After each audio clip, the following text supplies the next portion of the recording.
حمید. این نسبت شما در مقابل او عالم نیست، او عالم از جای دیگه سبا میره. شما این نسبت به اولادی ما کرده، ای تا پر سر اولادی ما زده، ماندنیتون نیستم. آخر کی رای گریز گم کرده بود ملاها و مولاها، امو یکیش گفته بود که امو یکی گپ زده بود که بلیاز الله من گپی خود پس گرفتم نمیخواه. نه گفت ماندنی نیستیم. اینم اینجا دور میخوریم قطعی موتر و او یک نفر است تالی را خبرم نداره، چیزی ملاحظه که داره پیش کنیشه. ما واسپسان مرا یک هفته بعد خبر کردن که اینطور گپ است. امو قومی با غیرت ما دیدم که ملاها یکی قصه میکرد میگه یقین به الله بکو. یک ملا میگفت که ما چیزی نگفتم، کی سرم ثابت کنه؟ ما در موردش یه چیزی نگفتم. دیگهش میگفت من نگفتم. هر کدامش اعلان براءت خدا میکرد. یقینا اگر ما غیرت داشته باشیم یقینا همین کار بالکل درست است. تو ملاحظه داری بیا از دستش بگی محکم. ما قطعا میری ملا صاحب وجا در ترجمه میشینی، ترجمه ثبت شده در سی دی ها هسته، او یک دفعه ملاحظه را سرش بگی بعد از تو بگذار زدنی مرا ببی که اول نفر زدنی از این ما باشم. لیکن چرا اینطور گپ میزنی؟ ها؟ معزی برای ما میگه که در ترجمه نرو گمراه میشی، در ترجمه نمیریم، دخترای خدا نمیمانیم، اولاد خدا نمیمانیم. خود دشمنای قرآن کیست؟ راستی تا نبگوی عالی که دشمنای کتاب الله کدام مردم است؟ دشمنای کتاب الله اونمو مردم است که خود کتاب الله را حقیقتش بدل ساخته. این کتاب زنده را کتاب مردا جور کرده، این کتاب انقلاب کتاب ختما جور کرده، این را ذریعه و مکسبه برای دو پیازه و بگوی کوفته جور کرده، برای گرفتن پیسه جور کرده. شما ببینید دشمنای دین کدام است، دشمنای قرآن کدام مردم است. کسی که از ترجمه قرآن مردم من نمیکنه او دوست قرآن است یا دشمن قرآن است؟ خیر چرا ما میتور بشینیم دست بسته نه دفاع بکنیم؟ بیا مولوی صاحب که توی گپ میزنی، دیده ای شنیده ای سند سرش داری، ماندنیت نیستم. رشته فیدا سر ما آمد اول سر ما پتکه میکنه. تو امام ابو حنیفه رحمت الله علیه را دودش نام گفتی، رب دین رد کردی. ما برش گفتم حاجت به محکمه نیست، هیچ قدرت نمایی و اسلحه نیست. شما سرم ثابت کنی یک فقیرترین شخص بخیزه ما خدا برش تسلیم کده اعدام کنیم. خود ثابت کنی بیچاره راه که بند شد سرشان صحیح کنی. رشته فیدای بزرگ محترم در این ماه مبارک رمضان سر یک عالم تهمت میزنه. خب ما در این تهمت ها خفه نمیشم. در خاک پای محمد رسول الله صلی الله علیه وسلم رسیده نمیتونیم. و مردم دیوانه، شاعر، کاهن، ساحر، صابی کدام لقب است؟ مفتری کدام لقب است که به پیغمبر نداده؟ برای ما چی گفته؟ تنها باز گفتم لعنت الله تبارک و تعالی که کسی علمای دین توهین و تحقیر میکنه. حالی بگویم که لعنت الله به او کسی که تهمت میکنه؟ باز حوصله کردم نمیگم، به خاطر از یا که قلبی از یا صفا شوه. این گپا گفتم دومیشه نگفتم حوصله کردم. به الله تبارک و تعالی میسپاریم. این مردم الله طور انتقام بگیره که پرسان نکن، خود به خود درک بکنه واقعیت که چی طور است. ولی چرا؟ خب ما میگیم بیای قرآن نمیگه پاره برای ما میگه، یعنی قرآن است برای ما تو میگه. چرا وسایل ابزاری مردم ما از بند میسازیم؟ مردم در گوش گرفتن نمیمانیم، مردم در سوال کردن نمیمانیم، مردم در دیدن صحنه نمیمانیم که تو باش اینی مسجد فلانی مردم است، تو بیا یک دفعه در این مسجد بیا خیر و خلاص ببین حقیقت که چی گپ است. کدام طرف شما را دعوت داده میشه؟ به یهودیت و نصرانیت، به وهابیت، یعنی که به دین الله، به کتاب الله و به سنت رسول الله کدام طرف دعوت داده میشه؟ کدام عقیده غلطه ما تعالی را به مردم گفتیم تو سر ما ثابت بکو. دمی وطن خود تو هم هستی، خود عالمی برجستم میگیری، خب بیا دیگه ثابت کو. مرا باز از اعدام کو، اعدام ما در اختیار توست. یا ایها الذین آمنوا کلوا من الطیبات ما رزقناکم. کسانی که ایمان آورده، امری که ما بعد ذکر میشه تقاضای ایمان است. مؤمن الله چی تقاضا داره؟ پیش هم همین آیت تیر شده اونجا یا ایها الناس است. از مردم چی مطالبه میشه؟ الله گفته بود کلوا مما فی الارض حلالا طیبا، چیزی که در روی زمین الله براتان حلال پیدا کرده بخوره. از جان خود اوهام پرستی را شروع نکنی که این نارواست، این نارواست، این من است، این زچه خانه است، این از مرده خانه است، این گپار از خود نکشه، این در دین نیست، غلط است، نادرست است. الله روا کرده، حلال کرده. اونجا میگه حلال بخوره، فرق حلال و حرام بکنی. خو از مؤمن چی تقاضا میکنه؟ مؤمن مطلقی خود سیر کنه بخوره؟ الله تبارک و تعالی به مؤمن حیثیت دیگه میده. یک گپ ای جوازه میسازه که مؤمنا اصل رزق به خاطر شماست. اگر شما نمی بودی کافر الله در این دنیا رزق نمیداد. سبب و وسیله رزق کافر شما مؤمن هستی. این نظام الله در اینجا دعوت دین الله شروع است. از او خاطر الله دنیا را نگاه کرده به هر کس رزق و صحت و عافیت و راحت داده رویسته. اما روزی که یک کلمه خوان و یک الله گفتنی موجود نباشه باز دنیا هست؟ باز دنیا نیست. باز دنیا را الله قیامت میکنه هیچ چیز باقی نمیمونه. یک موضوع. دوم موضوع ارزش تو معلوم شد که مؤمن تو چقدر ارزش داری. برکت ایمانی تو سبب چی؟ راحت دیگران شده که حتی کافر به خاطر تو در اینجا روزی میابه. یک کافر به خاطر تو روزی میابه. تو همون قدر و قیمت در پیش الله داری. خو الله از تو یک مطالبه هم داره. مازی نمیگه حلال بخو، تو مسئولیت دیگه هم داری. کدام مسئولیت است؟ شکر گزاری الله را بکن. نعمت الله را در جای درست مصرف کو. تو مطلقی خوردن نکو. خوردنی که در جای مناسب باشه، از او فایده بیشتر بگیری. بیشتر. الله اکبر. قدم مؤمن باید اینطور قدم نباشه تو در فکری از این نباش که مطلقی نیکی بکنم. تو در فکری از این باش که کدام نیکی زیاد است، کیفیتش خوب است، او را انجام بدم. تو در این مورد فکر نکن که روپی خودم مصرف کنم در جایی که بکنم. نه، در این فکر بکن که روپی ما چقدر اجر و ثواب زاید کشف بکنه.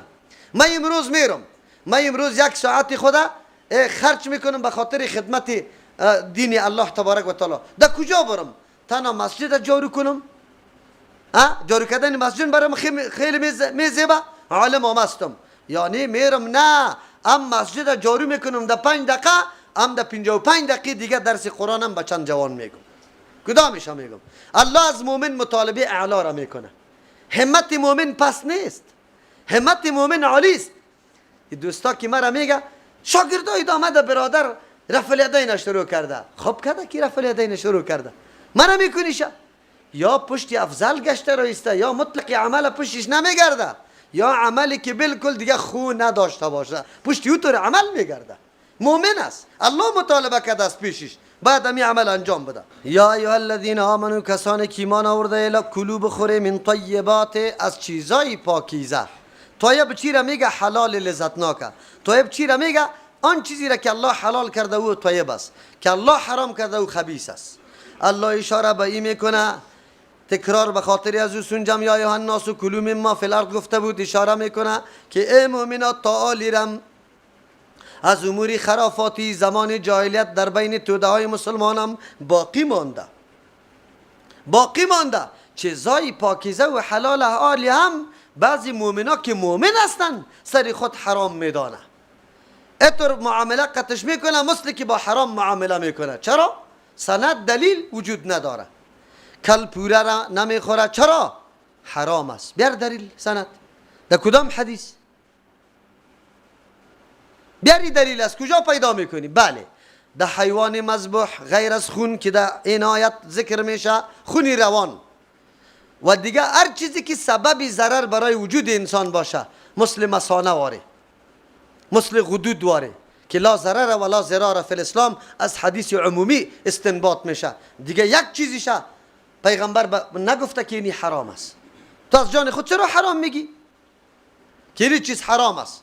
چطور کلمه حرام استعمال بکنی؟ سند و دلیل داری؟ بدبخترین شخص کسی است که چیزی را که الله حلال کرده این نفر میخیزه به مردم چی میکنه؟ حرام میسازه. نعوذ بالله. اینطور باید نکنی. دوم برات میگه ای مؤمن، مسئولیت تو تنها ترک گناه نیست، بلکه مسئولیت تو ایست که کاری را انجام بدی که او ثواب بیشتری داشته باشه، او فایده خیلی زیادی داشته باشه. دو سوم عالی برات میگه که از گوشت هایی که نعوذ بالله مردار است، خبیث است، قطعا خدا چی بکنه؟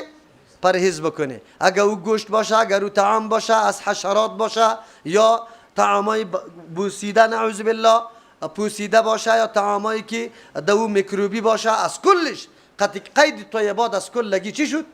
احتراز آمد. هر چیزی که موجب خباثت میشه یعنی سبب مرض و ایجاد مرض ها میشه از اجتناب بکن. ما رزقناکم از آن چیزی که ما براتان روزی دادیم واشکروا لله شکر بکشی لله برای یک الله. شکر چی را میگه؟ بگوی صرف کردن نعمت، خرج کردن نعمت در آن چیزی که الله راضی میشه. الله کی کدام نعمت برات داده آلی خرج کشه. نان کی خوردی را به این خاطر نخو که برای گشنگی خدا رفع کردم. نان خوردی آلی میگی میخزم عبادت الله را به وجه تندرستی میکنم، ورزش میکنی، میدوی، تیراندازی میکنی. با کدام نیت؟ مزی ساتیری میکنی؟ نه، به هدف ازی که سبا علیه دشمن اینمی قسم به تیزی بدوم نفسم بند نشوه، مرمیم به هدف بخوره. زندگی مومن قدم قدمش محاسبه است. هیچ کار بدون هدف نمیکنی. یک لقمه نانم که میخوری این نیت داشته باشی که من چی میکنم؟ بگه آلی قوت حاصل میکنم عبادت الله را میکنم، قوت حاصل میکنم خطی برادر مسلمان خود کمک میکنم، خواب میکنم. به خاطر چی؟ تهجد بخیزم، در تهجد بیدار شم، در نیمی شب دعا بکنم، در پیش الله اظهار بندگی خدا بکنم. هر کاری تو برای هدف است. اینی را مردم مومن میگه. قرآن امیر مطالعه میکنه واشکروا لله. شما شکرگزاری برای یک الله بکنی، نعمتها را الله براتون داده، همین نعمتهای الله را در جای درست، در جای مناسب مصرف بکنی. در جای مناسب مصرف بکن. مرتبه و مقام الله برات داده، از مرتبه و مقام کار بگی. امروز وزارت، چوکی، وکالت پیشیت است. چه خدمتهایی برای دین کرده میتونی؟ کدام خدمت میتونی؟ مدرسه را آباد کرده، مسجد آباد کرده، خبرگیری یتیم فقیر کرده، در جایی که مردم عریضش در مظلومیت واقع شده کرده. ما در بندیخانه امروز اینطور کسایی داریم که 3 سال سرش برآمده تا حالی بازخواست نشده که تو را چرا آورده کسی. بازخواست نشده. از مقام و منزلت استفاده بکو. این نعمت الله است، درست استفاده بکو. تو مسئول هستی. اینمی چی مسئولیت مؤمن است. الله از پیشش تقاضا میکنه. عالم میگه الله تبارک و تعالی شکر الله را بکش، نعمت علم الله برات داده ای را در جای مناسب مصرف بکو. مالدار الله میگه الله برات مال داده، در جای درست مصرف بکو. جای درست که اجر عظیم داشته باشه. نمیگه برات مطلق مصرف بکو.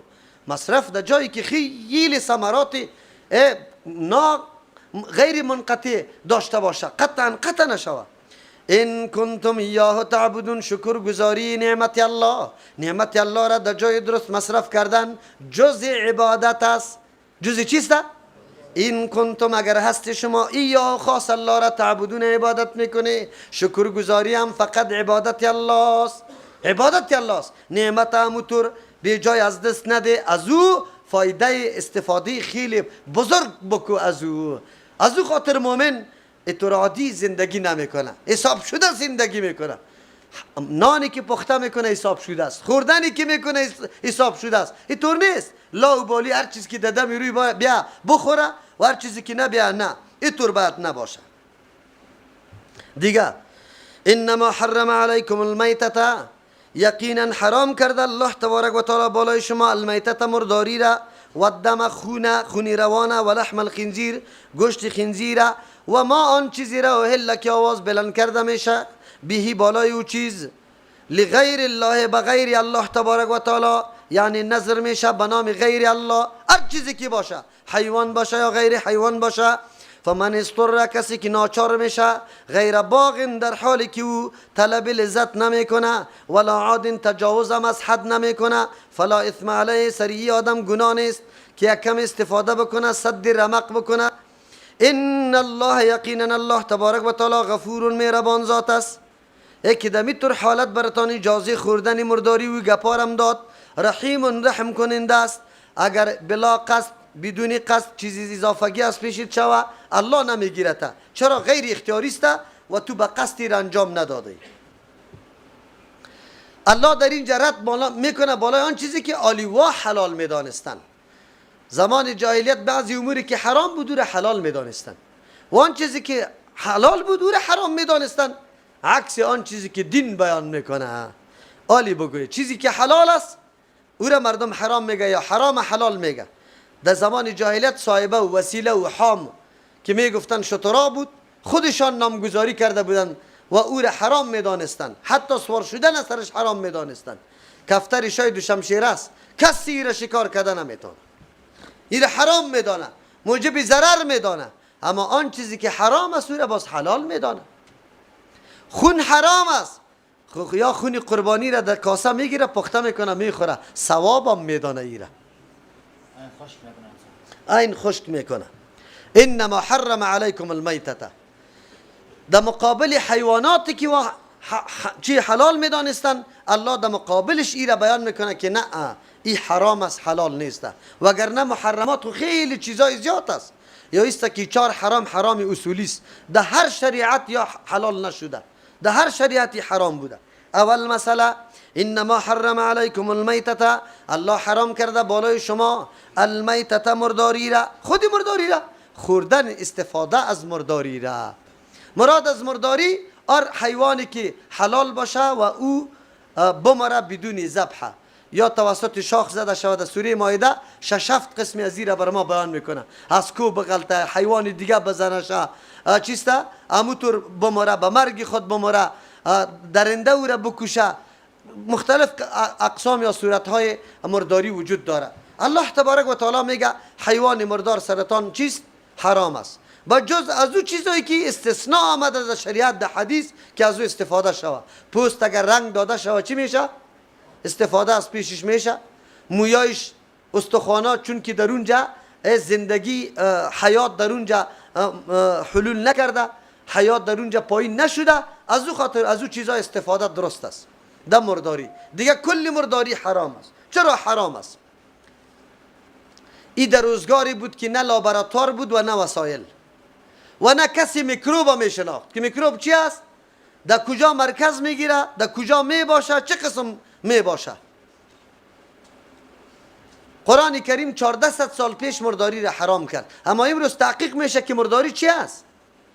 تمام خونی که در بدن یک حیوان وجود می داشته باشه، میکروبا همیشه تلاش داره که دقت خون خود یک جا بکنه، چون خون سرایت داره به کل اجزای بدن. میکروبا همو دشمنای هستند که میخواهند یک حیوان تمامش محاصره بکنه. زمانی که حیوان میموره خونی ازی بیرون نمیشه، اما طور دم پخت دونمو وجود حیوان باقی میمانه. اینمی میکروبا در اونجا فعالیت داره، چرا دمو جاهای خون وجود داره. آلی از این حیوان که کسی استفاده میکنه حتما مبتلا به این میکروبا میشه. یک و دم، خون، باز خون خو اصلی فلسفهش است، باز خصوصا که یک دفعه بمره. تا زمانی که حیات باقی است تحقیق جدید طبی چی را ثابت میکنه که در رگای خون گلوبل هاست، چیست سفید او مبارزه قطعی میکروبا داره. خو زمانی که حیوان ذبح میشه و چی میشه؟ از فعالیت میمانه، آلی دیگه میکروب دیگه قوی میشه. بلکه کل میکروب تلاش داره که در مرکز خون خود برسانه. معلوم شد که خون یک مجموعه از چی؟ بگوی میکروب هاست، خصوصا که روان باشه. الله تبارک و تعالی ایره حرام کرده. طب جدیدتان ایره ثابت میکنه. حقانیت دین اسلام توسطش معلوم میشه. روزگاری بود که میکروب کس نمیشناخت و نه وسایلی بود که میکروب دیده بتانه. البته یک دو خونه در استثناء شده در حدیث، یکی جگر و یکی هم چی برش میگه؟ تیلی که برش میگه، این حلال است. و همچنان خونی که بعد از ذبح در گوشت چسبیده یا در چربو چسبیده باشه، او خونم بالکل حلال است. صحابه کرام گوشت نمیشست، در دیگ مینداختن، حتی خون همینطور قف میکرد دیده میشد، لیکن باز هم میخوردن. پیغمبر منع نکرد. و خونی است که چسبیده به گوشت است. اما خونی روان از کجا گرفتن؟ در سوره مائده اونجا او دم مسفوحا آمده. خونی که روان است در وقت ذبح، خونی روان در وقت ذبح حرام قطعی است به نص قرآن کریم. اون روز براتون گفتم ملا تعالی را نمیفهمید که خون حرام است یا حلال است. مردم خونای قربانی را به افتخار میخوره، ثواب میدانه، کاسه برش میگیره. اینی مسلمانی ماست، اینی علمای ما است که مردم میگه وای یک تو ملا آمدی اینجا 70 ملا در این مسجد تیر شده. 70 ملا.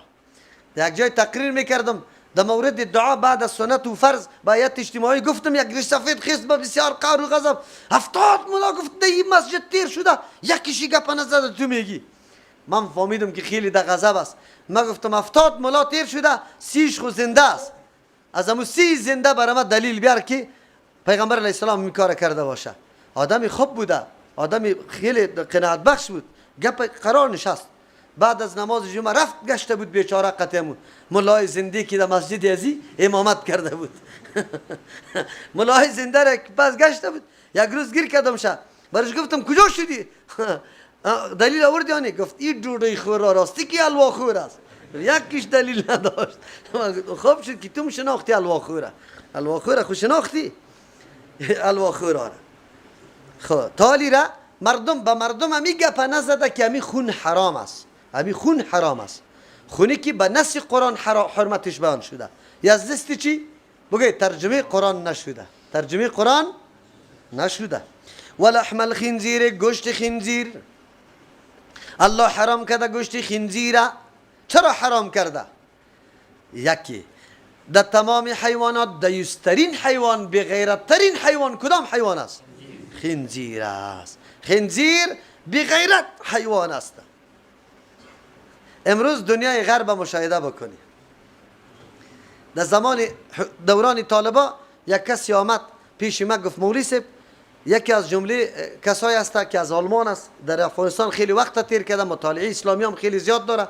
سر ما سوال کرد گوشت خنزیر چرا شما حرام میگی؟ این بهترین گوشت است، آدم خوب چاق میکنه. گفت ما دیگه دلیل نداشتم، گفتم که خنزیر یک چیست، ما برای دلیل میارم. چی دلیل برش بگویم؟ ما برش گفتم که چیست؟ یکی خب فقه ذکر میکنه، فقه ذکر میکنه که این حیوان دیوس است. هر حیوان دیگه سری ناموس خود غیرت داره یا بی غیرت است.